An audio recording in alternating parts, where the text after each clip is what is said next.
जय हिंद दोस्तों, story line की वीडियोस में आपका स्वागत है। सोचो, 6 करोड़ 60 लाख साल पहले की पृथ्वी, डायनासोर, दुनिया के बेताज बादशाह हरे भरे ग्रह पर घूमते थे। विशाल जंगल जमीन पर छाए हुए थे, महासागर जीवन से भरे हुए थे, सुंदर और विचित्र दोनों ही तरह के। ये मेसोजोइक एरा था, अकल्पनीय जैव विविधता का समय। लेकिन फिर पलक झपकते ही सब कुछ गायब हो गया।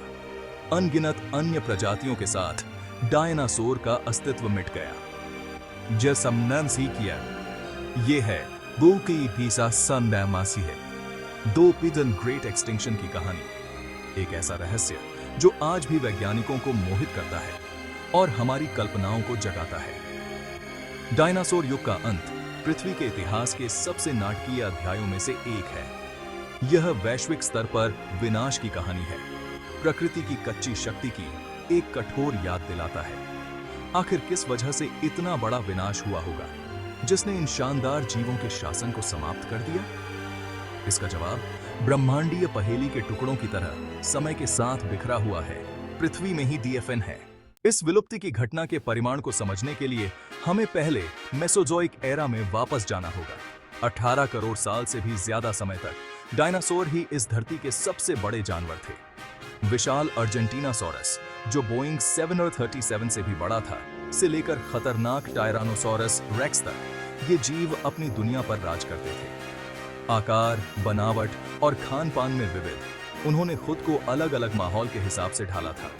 महासागर भी जीवन से अटे पड़े थे। मोसासोरस जैसे विशाल समुद्री सरीसृप अपने विशाल जबड़ों और शक्तिशाली पूंछ के साथ समुद्रों में गश्त करते थे। पट्रोसौर अपने नाजुक पंखों के साथ आसमान में ऊंची उड़ान भरते थे।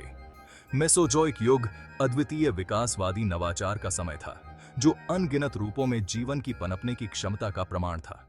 डायनासोर के खात्मे का पहला सुराग दुनिया भर में पाई जाने वाली मिट्टी की एक पतली परत से मिला।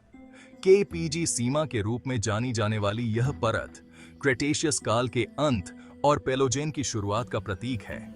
इस परत के भीतर वैज्ञानिकों ने इरिडियम की असामान्य रूप से उच्च सांद्रता की खोज की, जो एक दुर्लभ धातु है जो पृथ्वी की पपड़ी की तुलना में क्षुद्र ग्रहों में अधिक पाई जाती है। इस खोज ने विलुप्ति की घटना के लिए सबसे व्यापक रूप से स्वीकृत सिद्धांत को जन्म दिया, एक क्षुद्र ग्रह प्रभाव। वैज्ञानिकों का अनुमान है कि लगभग 6 मील चौड़ा क्षुद्र ग्रह अरबों परमाणु बमों के बल से पृथ्वी से टकराया था। इस टक्कर से विनाशकारी भूकंप, सुनामी और जंगल की आग भड़क उठी होगी, जिससे ग्रह का आकार तुरंत बदल गया होगा। एक और थ्योरी बड़े ज्वालामुखी विस्फोटों को इसका कारण बताती है। लेट क्रेटेशियस काल के दौरान भारत में डेक्कन ट्रैप्स के रूप में जाना जाने वाला एक ज्वालामुखी क्षेत्र भारी मात्रा में लावा और गैसें उगल रहा था। हजारों वर्षों तक चलने वाले इन विस्फोटों ने भारी मात्रा में कार्बन डाइऑक्साइड और सल्फर डाइऑक्साइड को वातावरण में छोड़ दिया। इन गैसों के अचानक आने से वैश्विक जलवायु के लिए विनाशकारी परिणाम हुए होंगे। कार्बन डाइऑक्साइड एक ग्रीन हाउस गैस है जो वायुमंडल में गर्मी को रोकती है। दूसरी ओर सल्फर डाइऑक्साइड सूर्य के प्रकाश को वापस अंतरिक्ष में परावर्तित कर देती है, जिससे ग्लोबल कूलिंग होती है। इन गैसों के संयुक्त प्रभावों ने अत्यधिक जलवायु परिवर्तनशीलता की अवधि पैदा की होगी। ये की है। भाग 5, शिफ्टिंग क्लाइमेट। चाहे क्षुद्र ग्रह के प्रभाव से या ज्वालामुखी विस्फोटों से या शायद दोनों के संयोजन से, सबूत बताते हैं कि लेट क्रेटेशियस काल में पृथ्वी की जलवायु में नाटकीय परिवर्तन हुए। तापमान में बेतहाशा उतार चढ़ाव आया, जिससे अत्यधिक गर्मी और ठंड की लंबी अवधि हुई। समुद्र का स्तर बढ़ा और घटा, जिससे समुद्री पारिस्थितिक तंत्र बाधित हुआ। इन तेज और अत्यधिक जलवायु परिवर्तनों ने पौधों और जानवरों के जीवन पर भारी दबाव डाला होगा। कई प्रजातियां जो इतनी जल्दी अनुकूलन नहीं कर पाईं, नष्ट हो गई होंगी। डायनासोर अपने प्रभुत्व के बावजूद इन परिवर्तनों से अछूते नहीं थे। उनका शासन, जिसे कभी शाश्वत माना जाता था, समाप्त हो रहा था। भाग 6, द स्मोकिंग गन।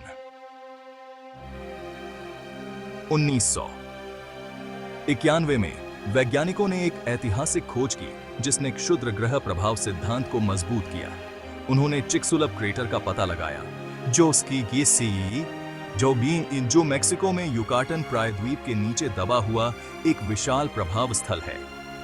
एक 110 मील से अधिक व्यास वाला क्रेटर विलुप्त होने की घटना का कारण बनने वाले क्षुद्र ग्रह के आकार और उम्र से मेल खाता था। चिकसुलप क्रेटर की खोज ने क्षुद्र ग्रह प्रभाव सिद्धांत के लिए पुख्ता सबूत प्रदान किए। प्रभाव से अकल्पनीय मात्रा में ऊर्जा निकली होगी, जिससे चट्टानें भाप बनकर उड़ गई होंगी और अरबों टन मलबा वायुमंडल में चला गया होगा। महासीशीर परिणामी धूल के बादल ने सूर्य को ढक लिया होगा, जिससे पृथ्वी लंबे समय तक अंधेरे और ठंड में डूब गई होगी। भाग 7 life finds a way. Dinosaur का सफाया करने वाली विलुप्ति की घटना अकल्पनीय पैमाने की तबाही थी। फिर भी इस तरह की तबाही के सामने भी जीवन ने बने रहने का रास्ता खोज लिया। जबकि डायनासोर और कई अन्य प्रजातियां नष्ट हो गईं, अन्य, जिनमें स्तनधारी, पक्षी और कीड़े शामिल हैं, जीवित रहने में कामयाब रहे। इन जीवित बचे लोगों को हमेशा के लिए बदली हुई दुनिया विरासत में मिली। डायनासोर के चले जाने के साथ नए पारिस्थितिक स्थान खुल गए, जिससे विकास को नए और अप्रत्याशित रास्ते अपनाने के अवसर मिले। स्तनधारी, जो कभी छाया में ही रहते थे, फले फूले और अंततः स्तनधारी जीवन की विविधता को जन्म दिया, जो हम आज देखते हैं, जिसमें हमारी अपनी प्रजाति भी शामिल है। भाग 8 अनरेवलिंग द पास्ट। डायनासोर का विलुप्त होना प्रकृति की शक्ति और अप्रत्याशितता की एक कठोर याद दिलाता है। यह पत्थर पर उकेरी गई कहानी है, जो समझने के लिए इंतजार कर रही है।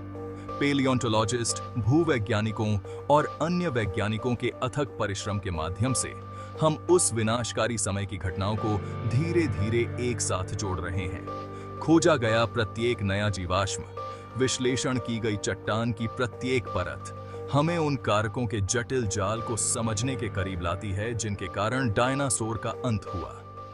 अतीत का अध्ययन केवल एक अकादमिक खोज होने से कहीं बढ़कर हमें जीवन के लचीलेपन और हमारे ग्रह को आकार देने वाली ताकतों के बारे में बहुमूल्य अंतर्दृष्टि प्रदान करता है। भाग 9 इकोज ऑफ एक्सटिंक्शन। डायनासोर का विलुप्त होना केवल अतीत की कहानी नहीं है, यह हमारे अपने समय के लिए गहन सबक रखता है। आज हम जलवायु परिवर्तन से लेकर जैव विविधता के नुकसान तक पर्यावरणीय चुनौतियों के अपने ही सेट का सामना कर रहे हैं। अतीत एक कठोर अनुस्मारक के रूप में कार्य करता है कि सबसे प्रभावशाली प्रजातियां भी तेजी से होने वाले पर्यावरणीय परिवर्तन की चपेट में हैं। पिछली विलुप्ति की घटनाओं का अध्ययन करके हम जीवन और पर्यावरण के बीच जटिल संबंधों की गहरी समझ हासिल कर सकते हैं।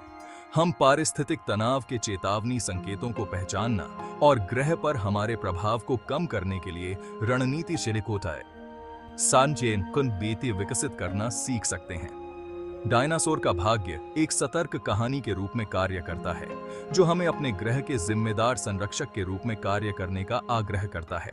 भाग 10 आवर कॉस्मिक रिस्पॉन्सिबिलिटी। डायनासोर के विलुप्त होने की कहानी अंततः अस्तित्व, अनुकूलन और जीवन की स्थायी शक्ति की कहानी है। यह हमें याद दिलाता है कि हम जीवन के एक विशाल और परस्पर जुड़े हुए जाल का हिस्सा हैं, जो हमारे ग्रह के भाग्य से जुड़ा हुआ है। जैसे जैसे हम ब्रह्मांड का पता लगाना जारी रखते हैं, पृथ्वी से परे जीवन के संकेतों की खोज करते हैं, हमें अपने ही ग्रह पर पनपने वाले जीवन की रक्षा करने की अपनी जिम्मेदारी को भी याद रखना चाहिए। डायनासोर का विलुप्त होना जीवन की कीमतीता और वैज्ञानिक खोज के महत्व की गहन याद दिलाता है। अपने ग्रह के अतीत को समझकर हम उसके भविष्य को बेहतर ढंग से नेविगेट कर सकते हैं और यह सुनिश्चित कर सकते हैं कि पृथ्वी पर जीवन की कहानी आने वाली पीढ़ियों तक जारी रहे। अगर आपको वीडियो पसंद आई तो लाइक और सब्सक्राइब करना मत भूलना। तब तक के लिए बाय बाय, टेक केयर।